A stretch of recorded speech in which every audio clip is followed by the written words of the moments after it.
സ്റ്റേബിളായിട്ടുള്ള ഒരു പ്ലാറ്റ്ഫോം കിട്ടിക്കഴിഞ്ഞാൽ തീർച്ചയായിട്ടും നമുക്കവിടെ കാര്യം ഞാനൊരു നീന്തൽ പരിശീലകൻ മാത്രമല്ല, ഞാനൊരു റെസ്ക്യൂ ഡൈവറും കൂടെയാണ്. പല പല ഇതേപോലെ ഇത്തരം പ്രതിസന്ധികളിലൊക്കെ ഞങ്ങൾ പോയി ഡൈവിങ് ചെയ്തിട്ടുണ്ട്. പക്ഷേ അവിടുത്തെ ഒരു ഏറ്റവും വലിയ പ്രധാന പ്രശ്നം എന്ന് പറയുന്നത് ഈ 2 നോട്ടിക്കൽ മൈലിന് മുകളിൽ 2 and 3 ആണ് സാധാരണ നമ്മളൊരു ഡൈവറിനെ ഇറക്കി വിടുന്നത്. നമ്മളൊരു കാര്യം മനസ്സിലാക്കേണ്ടതെന്ന് വെച്ചാൽ നമ്മൾ ഓക്സിജൻ സിലിണ്ടർ മാത്രമേ ഉള്ളൂ. അദ്ദേഹം ഒരു മനുഷ്യനാണ്.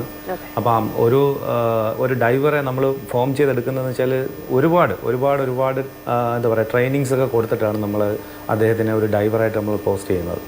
അപ്പം അദ്ദേഹത്തിന് ആണെങ്കിൽ തന്നെ ഇപ്പം ഞാൻ തന്നെയാണ് ഇറങ്ങുന്നതെങ്കിലും അവിടുത്തെ ഒരു പ്രശ്നം എന്ന് പറയുന്നത് ഈ 2 നോട്ടിക്കൽ മേളിലോട്ടുള്ള 6 നോട്ടിക്കൽ എന്നൊക്കെ പറയുന്നത് എന്താ പറയുക, നമ്മൾ മിക്സിക്കകത്തിട്ട് അടിക്കുന്നതിന് ഒരു തുല്യമായിട്ടൊരു അത് ഞാനൊരു ഉദാഹരണം പറയുകയാണ്.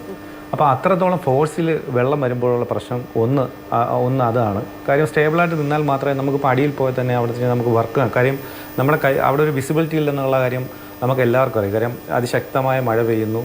ആ മഴയുടെ ആ കുത്തൊഴുക്കിൽ നമ്മൾ പറയുന്ന വൃത്തി പ്രദേശങ്ങളിൽ ഈ മലയ്ക്കുള്ളിൽ അവിടെ നിന്ന് ഒഴുകിയിട്ട് അടുത്തെത്ത് എനിക്ക് അറിയാൻ കഴിഞ്ഞൊരു കാര്യം എന്ന് വെച്ചാൽ തൊട്ടപ്പുറത്ത് മാറിയിട്ട് തൊട്ടല്ല ഒരു 7 കിലോമീറ്റർ 8 കിലോമീറ്റർ ചുറ്റളവിൽ നമ്മൾ ഈ കടലിലേക്കാണ് ഒഴുകി പോകുന്നതാണ് അറിയാൻ കഴിഞ്ഞത്. അപ്പം അതിനകത്ത് ഒരു പോസിബിൾ ആയിട്ടുള്ളൊരു കാര്യമുണ്ട്. അതിനകത്ത് നമ്മൾ പ്രധാനമായും നമ്മൾ ശ്രദ്ധിക്കേണ്ടതെന്ന് വെച്ചാൽ നമ്മൾ ഈ വേലി ഇറക്കങ്ങളുണ്ടാവും. അതായത് ഹൈ ടൈഡും ലോ ടൈഡും ഉണ്ടാകുന്ന സമയങ്ങളുണ്ടാവും. അപ്പോൾ ഈ വേലിയേറ്റ സമയങ്ങളിൽ നമുക്ക് കുത്തൊഴുക്ക് വന്നാൽ തന്നെ നമ്മുടെ ഇതിൻ്റെ ഒഴുക്കിൻ്റെ ഫോഴ്സിനെ തടയാൻ വേണ്ടിയിട്ട് ഈ കടലിൽ നിന്ന് കയറുന്ന ജലത്തിന് സാധിക്കും. പക്ഷേ അത് ഏത് സമയത്താണ് വേലിയേറ്റം ഉണ്ടാകുന്നതെന്നുള്ള അത് നമ്മൾ ശരിക്കും ഒന്ന് ഫൈൻഡ് ചെയ്യേണ്ടിയിരിക്കുന്നു. അതുപോലെ തന്നെയാണ് ഈ പറയുന്ന നമുക്ക് തടയണയിട്ടിട്ട് നമുക്ക് അവിടെ ഒരു കാര്യം ചെയ്യാൻ പറ്റുമോ എന്നുള്ള കാര്യം ഇപ്പം പല വിദഗ്ധരും ഇങ്ങനെ ചാനൽ ചർച്ചയിലൊക്കെ ഞാൻ കേട്ടിട്ടുണ്ട്.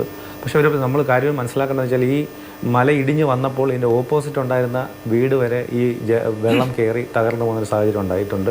എനിക്ക് തോന്നുന്നു 20 മീറ്ററോളമാണ് ഈ പുഴയുടെ വീതി എന്ന് പറയുന്നു.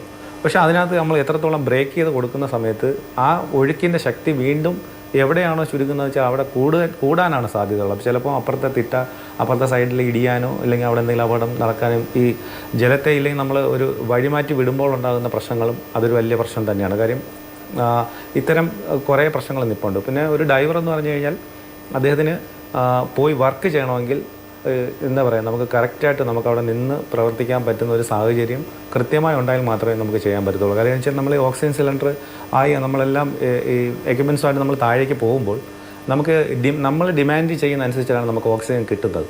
അപ്പോൾ ആ താഴേക്ക് ചെല്ലുന്ന സമയത്ത് ഇത്ര ഒഴുക്കുകൾ ഉണ്ടാകുന്ന സമയത്ത് നമുക്ക് ചിലപ്പോൾ ഈ സാധനങ്ങൾ നമ്മുടെ ഈ പറയുന്ന പ്രവർത്തിക്കണമെന്നില്ല. ചിലപ്പോൾ അല്ലെങ്കിൽ എന്തെങ്കിലും അൺഫോർച്ചുനേറ്റ്ലി എന്തെങ്കിലും പ്രശ്നങ്ങൾ ഉണ്ടാവാൻ ഡൈവർ മിസ്സാകാൻ സാധ്യതയുണ്ട്. അതുമാത്രമല്ല ഈ ലോറിയോടൊപ്പം തന്നെ വൻ മരങ്ങളും നമ്മുടെ ഈ പുഴയിലേക്ക് വരാൻ സാധ്യതയുണ്ട്. അപ്പോൾ നമുക്ക് ആ ഡൈവറിനെ നമ്മൾ ഇത്രത്തോളം ഈ കറണ്ട് ഒഴുക്ക് നിൽക്കുന്ന സമയത്ത് അവിടെ പോകുന്ന സമയത്ത് ഇതിൻ്റെ മരങ്ങൾ ചില്ലകൾക്കിടയിലൂടെ പോകുന്ന സമയത്തും ചിലപ്പോൾ അപകട സാധ്യത കൂടുതലാണ്. അതുകൊണ്ട് മാത്രമാണ് ഇപ്പം നമുക്കൊരു ഡൈവറിനെ അങ്ങോട്ട് വിട്ട് അവിടെ ഒരു രക്ഷാപ്രവർത്തനം അസാധ്യം എന്ന് പറയാൻ കാരണമാവുന്നതെന്നാണ് എനിക്ക് മനസ്സിലാവുന്നത്. ശരി, ഞാൻ അങ്ങനെയൊക്കെ